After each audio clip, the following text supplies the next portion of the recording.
Okie dokie. Yes, we are live. Just quickly before we start this story, your prayers worked. We had the most. I don't know this person that came out. You do, don't you? Mm-hmm. The RV man will not take any money. His wife, whatever that story is. So that's you guys. You pray big. Pray big works every single time.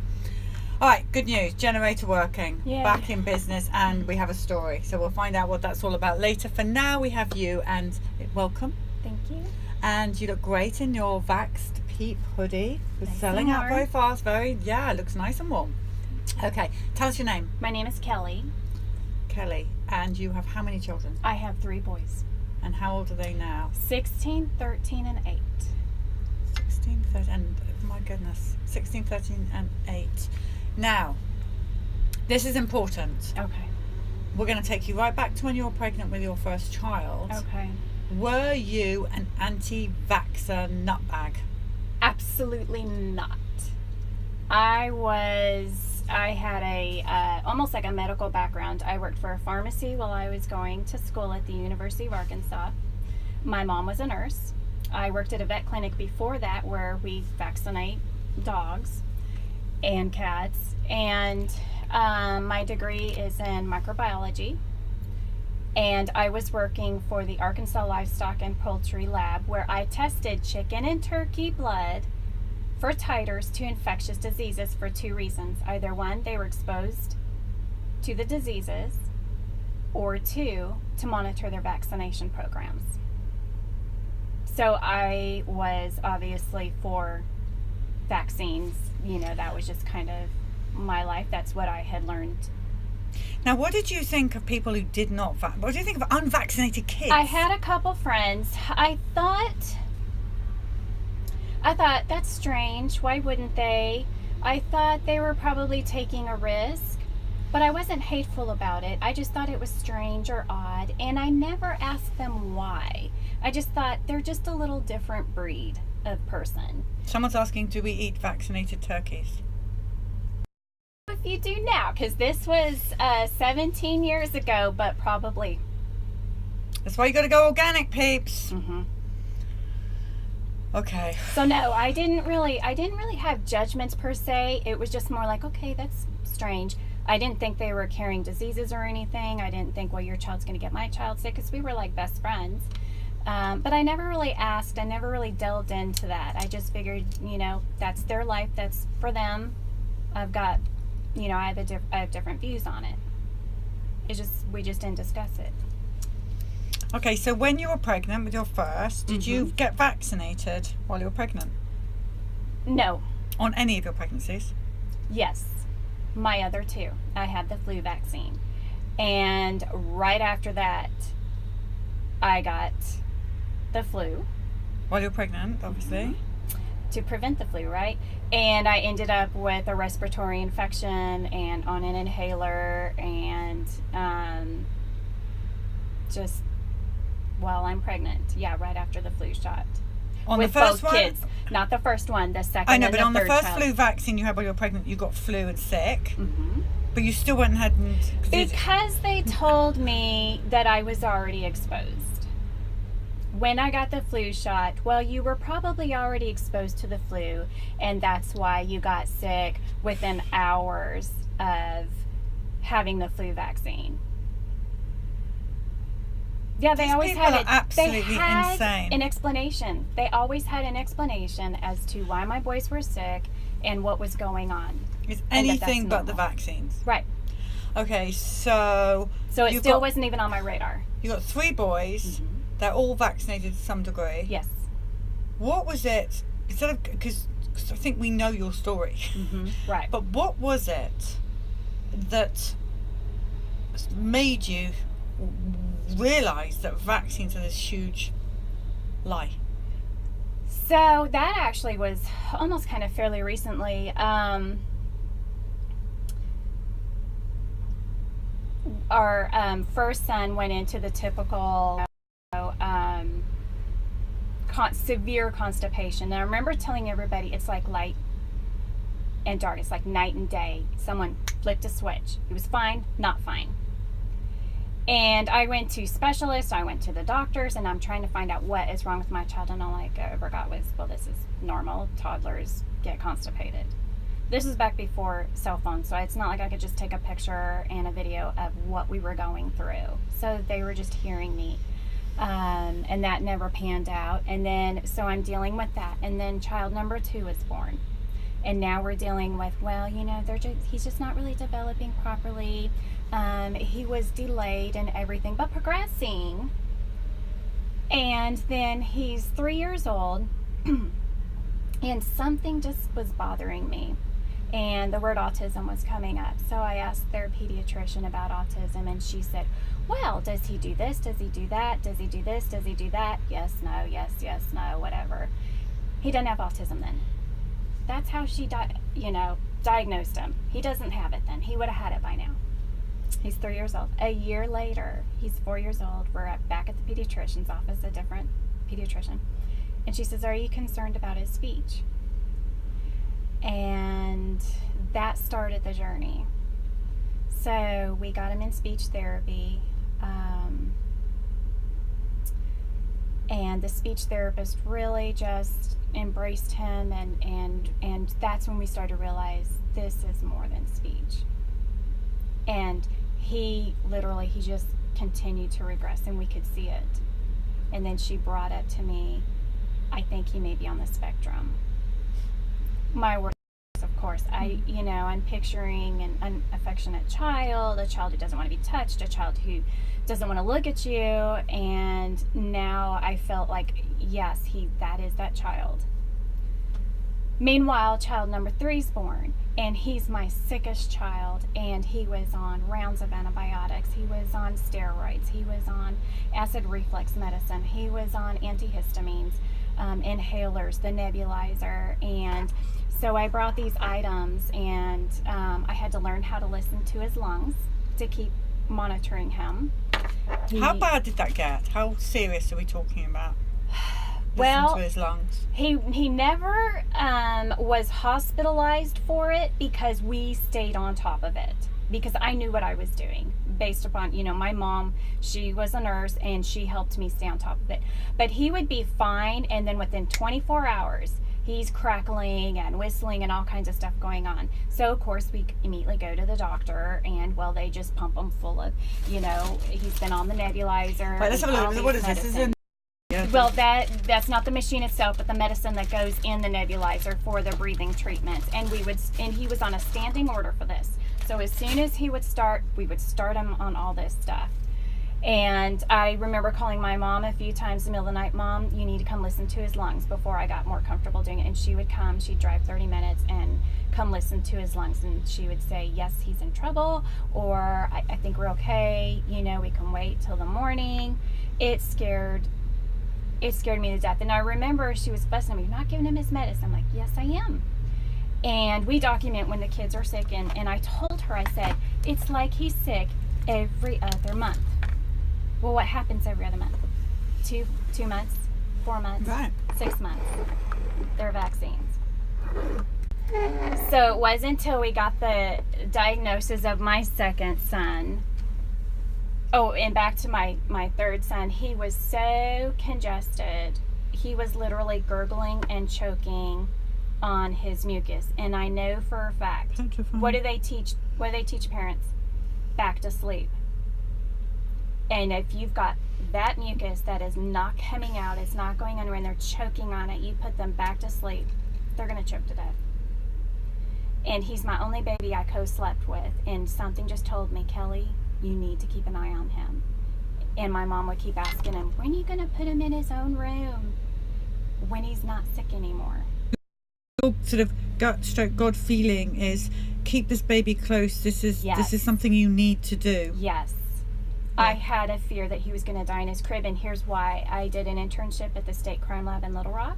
The State Crime Lab. Crime. In Little Rock. So, where they investigate, in the morgue.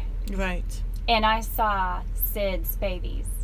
And this was back when they started relabeling them positional asphyxiation. And these babies came in under SIDS. and they had foam and they had blood around their mouth. They had petechial hemorrhaging in their eyes, and not one of them was ruled SIDS. They were all ruled positional asphyxiation, meaning the baby was positioned in such a way they couldn't get air. And I have to wonder, I don't have proof, but I have to wonder how many of them choked on their mucus and couldn't breathe. It would show that way. And about that time is when they started saying back to sleep, back to sleep. So fast forward. How many babies do you think you see if you had seen if in the summer? It was in the summer. It was. How long were you there working in this place? Just in the summer. So literally 3 months. Yeah, 3 months. Yeah, about 3 months. Gosh, 2 a week. 2 a week. I remember there was a 5-foot table, and this baby had passed, and I spread out all their medications, and it took the entire table. And it was cough medicine after cough medicine, refill after refill of all these medications, and it was my job to document them all. How old do you think the baby was around? A few months old, not that old. About a year-ish, I want to say. Not older than that. And because this has been a while now. This is like over 17 years ago. Sure. See, that's 17 years. Can't imagine what it's like now. Mm-hmm. And you're saying that they all have this foam. Parents talk about this foaming at the mouth. And just FYI, they don't all die in their cribs in a funny position. They die in their parents' arms. You know, this is just not acceptable diagnosis for these babies. Right. But so I'm very suspicious of many of these babies are not dead on arrival at hospital, and then they have these incredible invasive tests, and they all, you know, parents have reported how they have to say stop pumping that stuff into this baby. Right. So there's just a number of disgusting, murderous things going on here, starting with the vaccines. Thank you for telling us that. I can't. If that was 17 years ago, I can't even imagine what those morgues are like right now. Oh, I know. Worse. So we fast forward. Sorry, yeah, back to the No, story. that's sorry. So my middle son, Colby, he was 7 years old, and we got the diagnosis. Wait, can we go back to your baby? We haven't finished with your baby. Sure. So you actually had an incident with your baby where you were lying with him, and did you? No, so I co-slept with him because I could put him in a position to where he wasn't choking. So you feel like you kind of feel like you saved him. I knew that if I didn't keep a very close eye on him, that if I laid him in his crib to go to sleep, I just knew he's going to die of SIDS. So every night I would sleep with him to keep him from doing that, and to make sure that he's not gurgling and choking on his mucus. Got it. Okay. Yeah, so it wasn't a specific incident. It was just a God feeling of, yes, I need to keep an extra eye on this baby. Yes. Okay, good. And so then he was 3 years old, and he got his last vaccine, and it was a hepatitis A, and it was his second hepatitis A vaccine. So a hepatitis A vaccine is a live virus vaccine, and it was his second one, so his immune system's already primed. So we talk about, you know, the first round kind of primed your immune system. The second one is like seems to be the huge trigger storm. And sure enough, you know, the screaming, the high fever. And it was the one time my mom actually didn't come running. She had a gathering at her house, and I called her like 4 times, frantic. I called the doctor on call. Of course, you just get the phone nurse, and oh, that's normal. I said, no, this is not normal. Well, I will document it in their, you know, file, and, you know, call in the morning and all of that and whatever. My mom's on the phone, get that baby in a bath, you know, get his fever down. It scared the heck out of me. I was crying. He was crying. It was awful. And I wish she had seen that, because I think that it would have really woken her up. She's awake now, but you know what I mean? So shortly after that, my others got their booster Tdap, and we didn't talk about their issues, but I definitely clearly saw their symptoms increase and new symptoms appear. And what kind of symptoms are we talking about? So for example, so my oldest would have been 13 at the time he got the Tdap. His rocking increased. He's always been a rocker. Why did he have to have it for school? Is this a school thing? No, I homeschool. Oh, right. Because you go to well visits. And they tell you. And they tell you they're ready for their vaccine. So I didn't even really have, it sounds so stupid, didn't even have a reason other than I grew up in the community. You do well visits because that's what you do. And you respect people in white coats. Right. And I've had conversations with them that didn't go well, so I ended up firing the pediatrician. But anyway, so his rocking increased. He's a big rocker. He developed severe OCD disorder. He already had high anxiety. His tiptoe went through the roof. He was already a tiptoe walker at 13 years old. He went up even higher, and it was constant. He started stimming with objects. He never did that before. And the meltdowns increased. And it was just like his body was just on fire. So all of this kind of happened all at once. And the diagnosis, and that's when I started researching, what is this autism? And I started seeing, oh my gosh, that's my kid, that's Jacob, that's Colby, that's my kid. And so then I wanted to know, how can I heal them? And the doctors would not listen to me. We went to a specialist one time down in Little Rock because my son had such severe constipation. She looked at his x-ray and she walks in and she said, it was just one x-ray, he's full of poop. I'm like, yeah, I know. That's why we're here. And she gave him Miralax. And he'd been on it for several years after that. I had asked, will you check to see if they're vitamin deficient? Oh, no, we don't do that. I had asked, can we check for parasites? And that's when she tells me, well, I want you to get a flashlight and I want you to go in their room at night and pull their pants down. And I'm like, whoa. This is like on the verge of sexually, assaulting my children in the middle of the night. What are they going to think? But she wouldn't do anything unless there was evidence. And no, I didn't do that. I'm like, heck no. And then she started talking about, well, your kids are a little thin. Well, we come from a long line of thin, people in our family. And she was just giving me bad vibes. Oh, and by the way, he's due for his meningitis vaccine and his Gardasil. Are you kidding me? Please tell me you didn't do that. Oh, God, no. By that time, I was already like, hold the phone. I want to know about this. I even had asked her about mercury and vaccines, and she came unglued and said that doctor was a fraud, and I didn't even know what doctor she was talking about. He made up all this stuff, and we took all the mercury out of the vaccines, and autism never changed. And I left feeling stupid, and I can't believe, so I was stuck a few sentences back. I can't believe that you're talking to someone about severe constipation and all they care about, and I just stopped myself from swearing there, is Gardasil and whatever the other one, meningitis. Yeah. They're just salespeople. They don't care about our kids, people. When are you going to wake up? Those that don't know, this is what is going to happen to your child if you don't listen to this lady and these stories. So I took the paper, give us a call, because I said, well, we're not going to do that today. Give us a call and make the appointment for the vaccines. Like, okay. Smile and get out of there. Get the heck out of there. Don't go in there in the first place, peeps. Well, that too. But I got the heck out of there, and I ripped that thing up, and I threw it in the trash, and we haven't been back ever since. Good for you. Meanwhile, I got a call the other day. We noticed you haven't been coming to well checkups. I'm like, yeah, in the last Block their number, years. peeps. Block all paediatricians and clinics' numbers from your phones. Take out your house phones.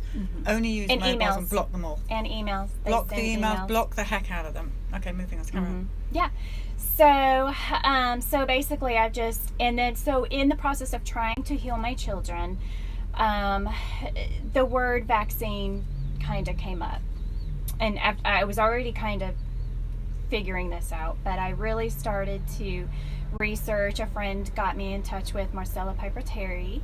This was back before she even had a huge following, right? And I was one of the lucky ones to be accepted as her friend on Facebook. You are one of the lucky ones. I am lucky, yeah. And so, and I just got to hug her. It was awesome. Yeah, she is here, peeps. But So keep in mind, I've been a Can I just show the peeps just on one thing? This is what you do to your pediatricians. This is my phone. See those? You put never pick up, never pick up, never ever pick up. See? That is what you do with any doctors or pediatricians that try and call you. One time, right, off we go. One time out here, they did like a automated phone call. I can't believe this. But it was automated, and they were asking you questions. Is your son Colby? This is so and so calling from the clinic, whatever. Is your son so and so? Yes. You know, answer yes or no. And we get to all this only for them to then say, have they got their flu shot this year? Click.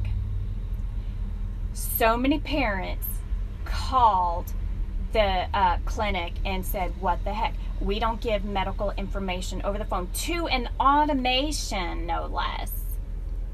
And they pulled the plug within a week because they got such flack on it. But who does that? And they thought that it would be a great idea, you know, to rally for flu shots. So what I really want to know is what it would have taken for you not to have ever vaccinated. You were in such a pro-vaccine state of mind, which we all were.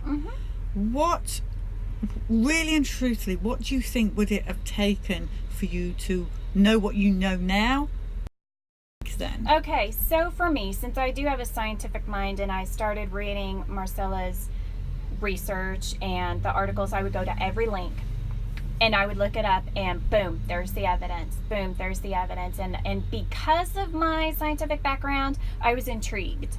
So a lot of people dismiss the science. So it's hard to say. Different people, it's going to get to them in different ways. I wish someone had sat me down, explained why they don't vaccinate, and then if they could have just walked me through the science and shown me.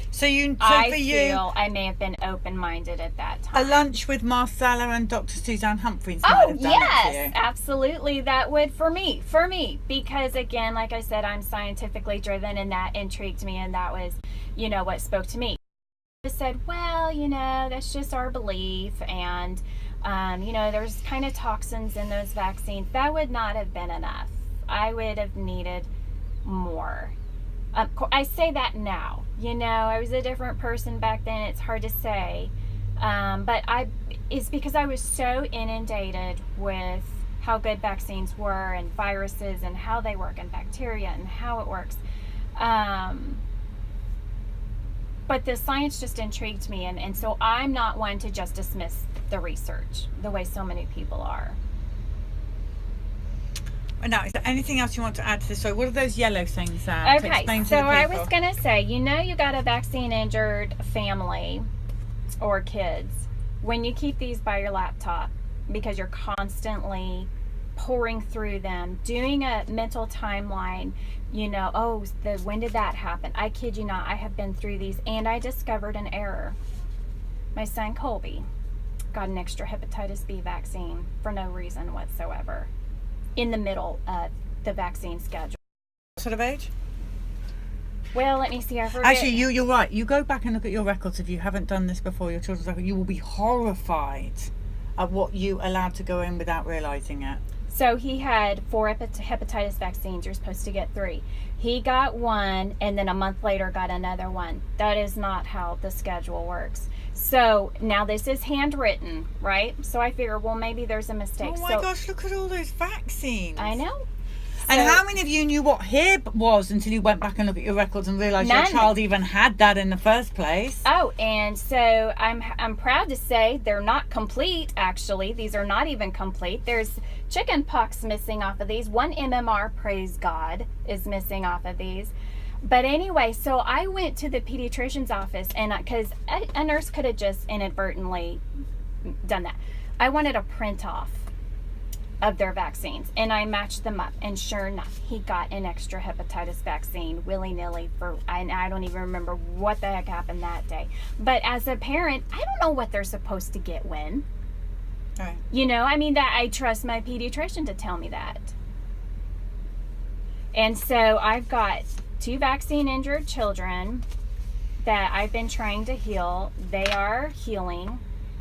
and they're growing. And Colby was 10 years old when I got my first hug from him, and that was huge.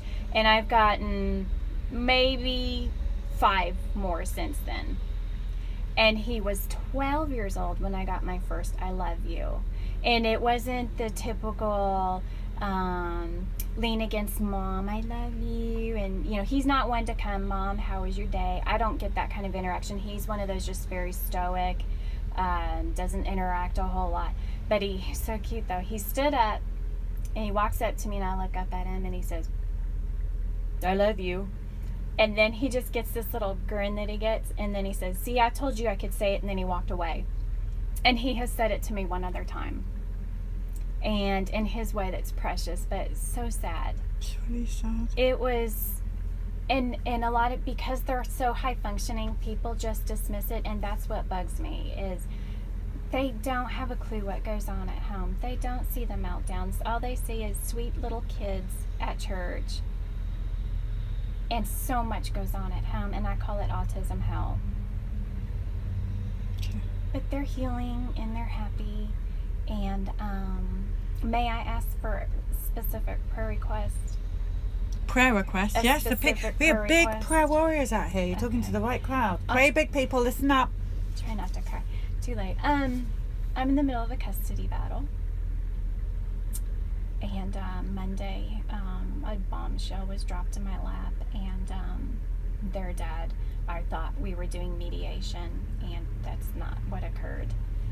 Their dad wants to put them in public school, take them away from homeschooling, and he wants joint custody. He does not know how to handle their special needs at all. He tells them, stop, snap out of it. He's not patient with them. And he wants this crazy visitation schedule that just upsets them. So after they spend time with their dad for the weekend, they come home, they go straight to their rooms, and they wrap up in their blankets because they're decompressing from being with him. He doesn't abuse them. And he's trying to be a good dad, but he's so disconnected. He wouldn't vaccinate them. Okay, pray, big peeps. That we have some brilliant prayer warriors out there. Yeah, my prayer is for their protection. My prayer is that I get primary custody. My prayer is that God, just help them to get through this divorce and to learn how to transition into going back and forth and just, I don't know, it's hard. And It's been going on for 9 months. Their symptoms have increased. I've got my little boy's pulling his hair out, and now he's starting to show some sensory issues, and it's just been tough.